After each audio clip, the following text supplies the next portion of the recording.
A paz do Senhor Jesus Cristo. Oh, meu amigo, minha amiga, você de longe, você de perto, eu quero compartilhar com você uma palavra a qual o Senhor Deus colocou no meu coração. Eu sou o pastor Colares, da Igreja Pentecostal Cristo Voltará. Eu quero compartilhar essa palavra com você, a qual o Senhor colocou no meu coração. Eu tenho certeza que essa palavra vai falar contigo. É uma palavra muito abençoada. Mas antes, eu gostaria que você se inscrevesse no canal, que você deixasse seu like. É muito importante para que outras pessoas, para que o YouTube reconheça e outras pessoas possam ouvir, que outras pessoas possam ser abençoadas. Vamos fazer a obra do Senhor, vamos levar a palavra do Senhor através desse canal, em nome do Senhor Jesus Cristo. É um canal diferente, não é o que você tem costumado ver aí nos outros canais. O meu objetivo aqui é abençoar a tua vida, abençoar a tua casa, a tua família, no nome santo do Senhor Jesus. E a palavra que eu quero compartilhar com você, ela se encontra no Evangelho segundo escreveu o apóstolo João, capítulo 1, versículo 14. Isso, Evangelho segundo escreveu o apóstolo João, capítulo 1, versículo 14.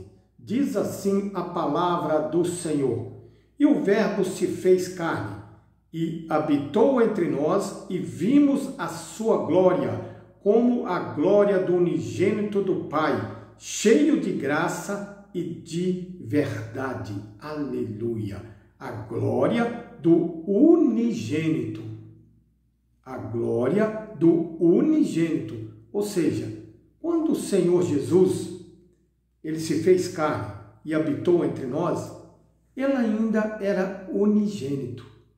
Aí você pode me perguntar, pastor, mas por que era unigênito? Porque até então era o único Filho de Deus aqui na terra. Mas nós vamos ver no decorrer desta mensagem que você vai entender que ele deixa de ser unigênito para ser primogênito. Mas antes, vamos ao texto. O que a palavra diz? O que a palavra está dizendo é que o Verbo se fez carne. Ora, muitas vezes a pessoa ela tem dificuldade de entender isso. Como esse verbo se fez carne? Vamos primeiro por partes. O que é um verbo? Eu pergunto para você, o que é um verbo? O verbo é uma palavra. E a Bíblia diz que Jesus é a palavra. Está escrito lá no livro, segundo escreveu o apóstolo João, de Apocalipse, que o nome pelo qual chama é a palavra de Deus. Ora, então sabendo que Jesus é a palavra, e essa palavra antes dela se fazer carne, ela estava com Deus, ela habitava com Deus, como na boca de Deus. Quando o Senhor Deus criou todo o universo, tudo que existe, foi através da palavra, que é Jesus, que estava em sua boca. Quando o Senhor Deus diz, haja luz, e houve luz. Essa palavra era o Senhor Jesus. E Deus, quando imaginou criar todo o universo, na sua sabedoria, ele já sabia o que viria a acontecer, porque ele tinha expulsado do céu o Satanás, que era o anjo de luz, que era o anjo que regia os outros anjos para adorá-lo de todo o coração, mas o Satanás, querendo ser maior do que Deus, e ele queria que aquele louvor fosse dirigido para ele, Deus, na sua sabedoria, na sua onisciência, o que fez? Pega o Satanás, tira a visão espiritual dele, ele fica em completa escuridão e joga ele para a terra. Nesse momento, Deus já lhe imaginou como ele faria o homem. Como ele faria o homem? E ele fez o homem segundo aquilo tinha em sua mente como o Senhor Jesus viria, como essa palavra viria. No Salmo 107, versículo 20, se você ler lá, está escrito assim: enviou a sua palavra e os sarou, e os livrou da destruição. Ora, que palavra é essa? Jesus. Mas como essa palavra foi enviada? Vamos por parte? A Bíblia diz que existia uma certa jovem chamada Maria, a qual estava comprometida em casar com um jovem chamado José. Diz os estudiosos que ele não era tão jovem assim, mas era o costume de Israel naquela época, às vezes garotas ainda adolescentes casar com homens mais velhos. Mas certo é que Maria estava comprometida pelos pais em casar com José. Já havia ali um compromisso para que aquele matrimônio ele fosse efetuado, para que aquelas bodas ela fosse efetuada. Uma certa feita, a Maria estava sozinha e o anjo Gabriel aparece para ela, dizendo: "Oh, amada do Senhor, você vai ficar grávida." E ela se espanta com aquilo, ela diz: "Mas como, meu Senhor? Se eu não conheço varão nenhum." Ela ainda não tinha tido intimidade com José porque não eram casados. Eles não tinham se ajuntado ainda no matrimônio. Ela estava comprometida com José. Mas o anjo disse: não fique preocupada. O que foi gerado em você vai ser gerada do Espírito Santo. Aleluia! Olha a sabedoria de Deus. E a Bíblia diz que o Espírito Santo de Deus acampa sobre Maria e a partir daquele momento ela se encontra grávida. Ora, nós sabemos que para haver uma concepção, para haver uma gravidez, é preciso juntar o óvulo feminino com o espermatozoide masculino. Quando se junta o óvulo, quando ele está pronto, está maduro para receber o espermatozoide, aí então há a fecundação e ali é gerado um embrião que se torna um feto, depois se torna uma criança, um bebê. E posteriormente, essa criança ela vai ver o mundo. E como isso se deu? O Espírito Santo falou em meu coração que quando Deus ele enviou essa palavra, que era Jesus, mas ainda era palavra na boca de Deus, na hora que o Espírito Santo ele faz uma sombra em volta de Maria, naquele momento aquela palavra que estava na boca de Deus, ela se torna em espermatozoide e é colocada ali no útero, no óvulo de Maria, e fecunda aquele óvulo que estava pronto. E nós sabemos que a mulher, ela tem a regra dela. Geralmente é de 28 a 28 dias. Às vezes um pouquinho a mais, às vezes um pouquinho a menos. Depende da regra da mulher. Mas normalmente é de 28 dias. Por que 28? 14 com 14 é 28. 7 com 7, 14. E nós sabemos que 7 é número profético, 14 é número profético. O que acontece? A mulher ela tem a regra e quando vem o período para a mulher, geralmente ele dura 7 dias. Às vezes um pouquinho menos, às vezes um pouquinho mais.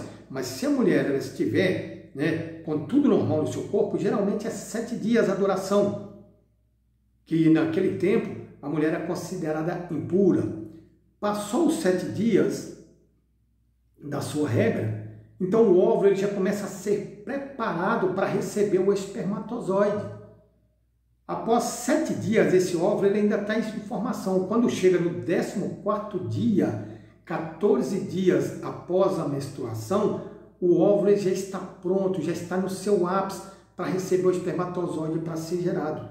Então aí uma dica para você que quer se engravidar, no 14º dia é o dia que você está mais fértil. O dia que a mulher se encontra mais fértil é no 14º dia após a menstruação. E esse foi o dia que o Espírito Santo acampou sobre Maria. Provavelmente ela tinha saído da primeira ou segunda seu período, porque naquele tempo as meninas se formavam com aproximadamente 13 para 14 anos, e ela tinha aproximadamente essa idade. Então, quando ela chegou no 14º dia após o seu período, o óvulo estava pronto, estava no seu ápice, estava fértil, no período mais fértil para ser fecundado. Aquele tempo, aí o Espírito Santo acampa a sombra em volta dela, e essa palavra enviada, ela se torna em espermatozoide e é colocado lá no útero de Maria. Aleluia! Por isso que o profeta disse que o que ia nascer dela, ela ia ser virgem, nascer de uma virgem. Nascer de uma virgem. E essa palavra, você pode perguntar, pastor, mas eu não estou entendendo, como que pode ser isso? Eu vi uma coisa absurda esse dia. Meu Deus, que falta de temor. Um certo sujeito aí dizendo uma blasfêmia terrível, dizendo que o Espírito Santo, ele adulterou com Maria, que o Espírito Santo, meu Pai do céu, misericórdia, ele estrupou a Maria. Meu Deus, que falta de temor. Meu Deus, o Senhor Jesus, nós sabemos, com uma certa vez, os seus discípulos, eles estavam ali, num ambiente fechado, com a porta trancada, e Jesus, depois de ressuscitado, Jesus apareceu naquele ambiente. Como que Jesus entrou naquele ambiente? Eu pergunto para você, como Jesus entrou naquele ambiente? A porta estava fechada, ninguém abriu a porta, e de repente Jesus aparece ali, dentro daquele ambiente. Da mesma forma foi como ele entrou no útero de Maria. Aleluia! Oh, labadacamassou, leiriande camanasse, é nosso Deus, é o Deus do milagre, é o Deus do impossível. Se você não crê em milagre, eu creio. E João é diferente, nós temos os 3 evangelhos sinópticos. Por que isso sinótico? Porque ele se assemelha, as escritas deles, desses 3 evangelhos, se assemelha, que é Mateus, o evangelho de Mateus, o evangelho de Marcos, o evangelho de Lucas. São evangelhos sinóticos, porque os textos, as escritas que tem em um, tem aproximadamente no outro. O João é diferente, o evangelho de João é esse que nós estamos pregando, evangelho de João capítulo 1, versículo 14, o verbo se fez carne, é diferente. A escrita do evangelho de João é diferente. Diz os estudiosos que é um evangelho mais espiritual. Nós sabemos que o evangelho, segundo escreveu o apóstolo Mateus, ele apresenta Jesus como rei. Ele foi escrito em aramaico, foi escrito para os judeus. Ele apresenta Jesus como rei. O evangelho de Marcos apresenta Jesus como servo. O evangelho, segundo escreveu o evangelista Lucas, apresenta Jesus como filho do homem, mas o evangelho, segundo escreveu João, apresenta Jesus como o Filho de Deus. Aleluia! Oh, Kamantakamasébia! Este Filho de Deus, esse unigênito de Deus, que veio ao mundo através de uma mulher virgem, que veio através de uma mulher virgem, ele veio para mostrar qual é a vontade de Deus para a nossa vida. E ali ele nasce. Após os 9 meses de concepção, ao 8º dia é levado, seguindo a lei de mosaica, é levado ao templo para ser apresentado e é circuncidado, segundo a lei judaica. E ele cresce. E aos 30 anos é batizado por João Batista nas águas do Rio Jordão. E ali ele começa a fazer a tua obra. Sai dali é tentado pelo Satanás, jejuma 40 dias e 40 noites no deserto, é tentado por Satanás, mas dali ele sai e começa a fazer a sua obra. Começa a mostrar qual é a vontade de Deus para a tua vida, qual é a vontade de Deus para a minha vida. E a vontade de Deus para mim e para você é boa, perfeita e agradável. Deus não quer que você sofra.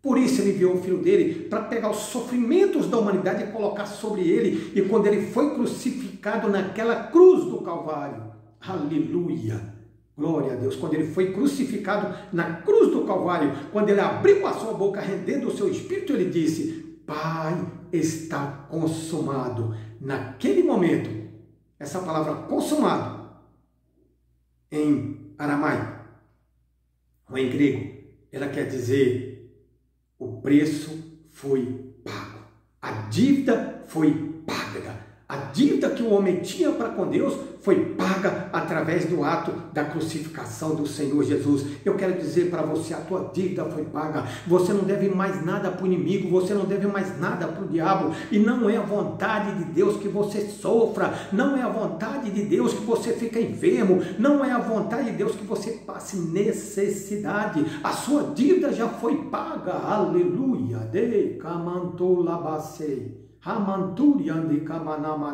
Então se coloca de pé, creia nesse Deus. Ele é o Deus do impossível, meu irmão. Pode crer que Ele é bom. Eu quero contar aqui um breve testemunho para você. Como Deus age foi agora. Ele ainda está fazendo um milagre. Ele ainda está agindo. Ele ainda está agindo no nosso meio. Eu estava uns 2 meses e meio atrás, eu estava na minha casa, aos 2 meses, e uma conhecida da minha esposa chega na minha casa, apavorada, dizendo que a filhinha dela estava internada, muito mal, com pneumonia nos 2 pulmões, com água nos pulmões, e os médicos não sabiam mais o que fazer, os remédios não faziam efeito, a febre não passava, a febre era constante, e remédio não cortava a febre daquela criança, e ela foi na minha casa, e falou para minha esposa. E a minha esposa lá me conhece. Nós estamos aí há 40 anos que Deus nos colocou, nos uniu. Então ela me conhece. E essa amiga dela chegou na minha casa e falou, será que ele vai lá orar pela minha filha? E a minha esposa falou para ela, eu vou falar para ele. Ela veio e falou comigo, falou, olha, ela veio aqui, falou isso, e minha amiga veio aqui e falou isso, que a filha dela está dessa forma lá no Hospital de Clínicas. Eu disse para ela, e eu não falei nada, porque na hora que fala comigo, eu já entro no âmbito espiritual e já fico ali sensível ao Espírito Santo de Deus, para saber qual a decisão. E ali eu fui falar com Deus, fui para o meu quarto, andei um pouquinho, e fiquei ali, e comecei a falar com Deus, e falei, Senhor, o Senhor sabe a situação, o Senhor conhece essa situação. Se eu for até esse hospital e orar pela vida desta criança, a criancinha de 5 anos, o Senhor vai tirar ela dessa situação? E espero a resposta de Deus. E o Espírito Santo veio no meu coração e falou, pode ir lá, que eu vou tirar ela dessa situação. Eu vou dar saúde para ela. E acho que após 2 ou 3 dias, eu falei para minha esposa, pode falar para ela que eu vou. Marcou o seu dia e nós fomos até aquele hospital, eu e minha esposa. Nós fomos ali, fomos até a UTI, a criança estava entubada, com um tubo nas narinas, tubo na boca, uma traqueotomia, aquele que faz o buraco aqui no pescoço, enfia um caninho aqui, e já estava drenando os rins dela, porque tinha paralisado o rim, drenando os pulmões, com 2 furos, de um lado da barriga, do outro lado da barriga, com dreno. Só para você ver a situação, e sedada. Eu cheguei ali, entrei naquela UTI, dei uma volta na caminha onde ela estava, e fiquei ali com o Espírito Santo, olhando aquela criança, aquela situação. Eu falei, meu Deus, mas Deus é bom. E eu falei o nome dela e falei, eu quero ler uma palavra de Deus aqui para você. Eu vim aqui porque Deus falou que vai tirar você dessa situação, porque a pessoa está sedada, mas a consciência dela, meu irmão, está funcionando. Ela está ouvindo tudo, ela está vendo tudo, ela não está vendo com os olhos carnais, mas a consciência dela está ativa, ela está percebendo o que está acontecendo ali no ambiente, e ouve. Eu disse, olha, eu quero ler uma palavra de Deus para você.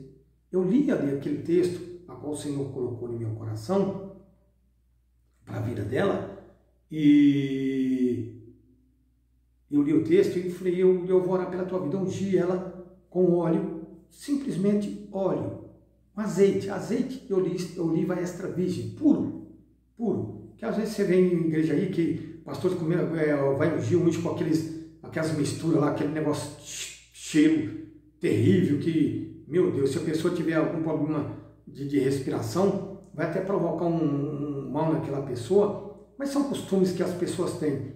E eu tenho o costume de ungir só com o azeite de oliva extra virgem. E levei o azeite ali consagrado, lógico, ungi ela e orei. Eu falei, ó Deus, eu sei que o Senhor é o Deus da saúde, tu enviaste teu filho para mostrar a tua vontade é boa, perfeita e agradável.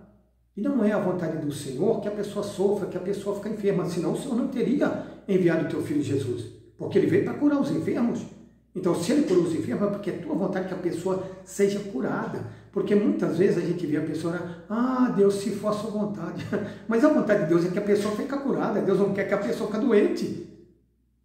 Então, nós não temos que falar dessa forma, se for da sua vontade. Não, a vontade de Deus é que a pessoa fique curada. E eu repreendi aquele mal. Jesus, quando foi até a sogra de Pedro, ele repreendeu a febre. Senão Jesus não teria repreendido aquela febre. Se fosse para, Deus, se fosse a vontade, cura a sogra de Pedro. Não, Jesus falou, está repreendida essa febre. Eu falei, está repreendido essa infecção, inflamação, bactéria, vírus que está, meu Deus, nos pulmões dela. Toda a via respiratória, nas traqueias, nos alvéolos. Em nome de Jesus, faringe, laringe, eu repreendo agora em nome do Senhor Jesus.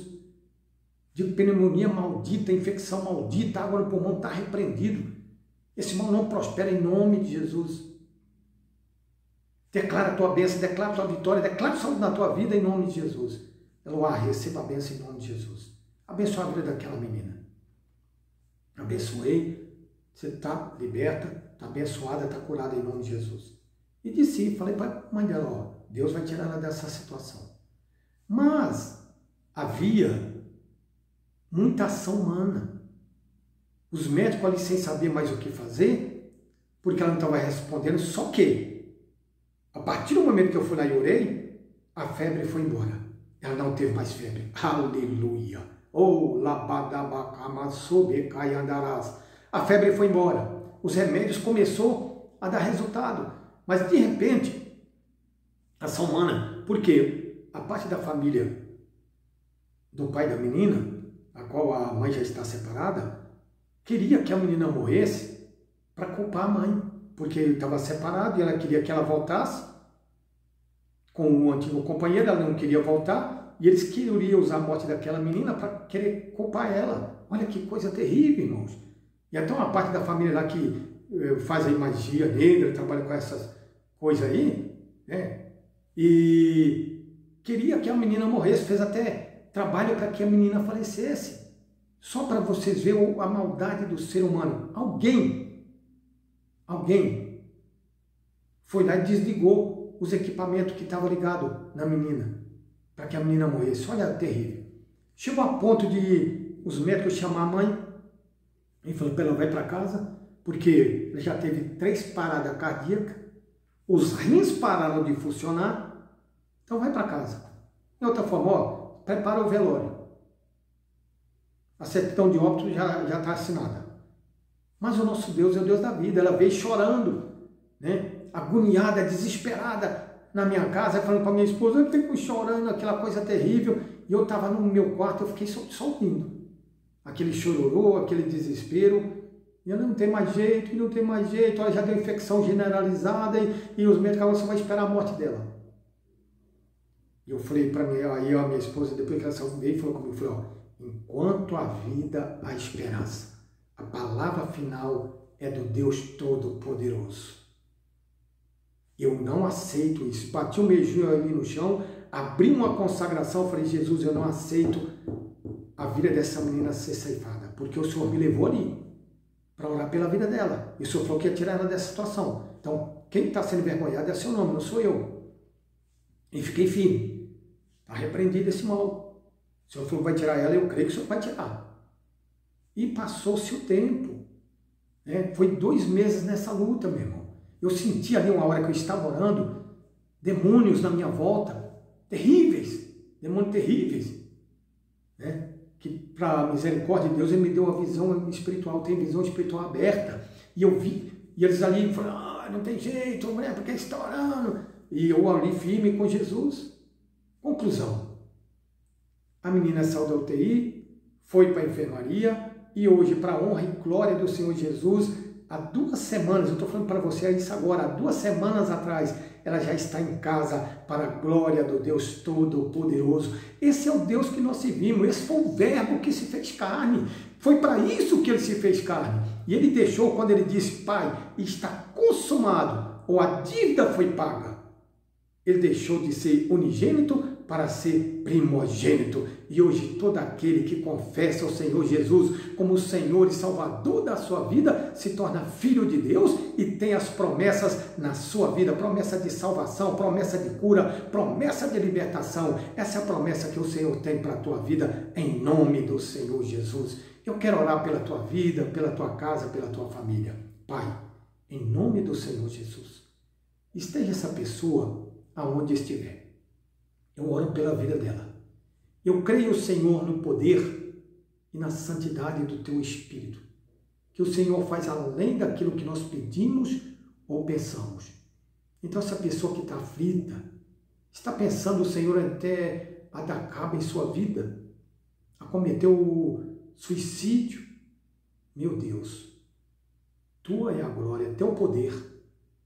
Em nome de Jesus, restaura essa vida, renova, para a glória e louvor do Teu santo nome. Cura esse que está enfermo. Em nome do Senhor Jesus Cristo, manifesta o Teu poder nesta vida. É a oração que eu te faço, meu Pai. Em nome do Senhor Jesus. Amém. E graças a Deus. Seja abençoado em nome do Senhor Jesus Cristo. Compartilhe com mais pessoas para que sejam abençoadas em nome de Jesus.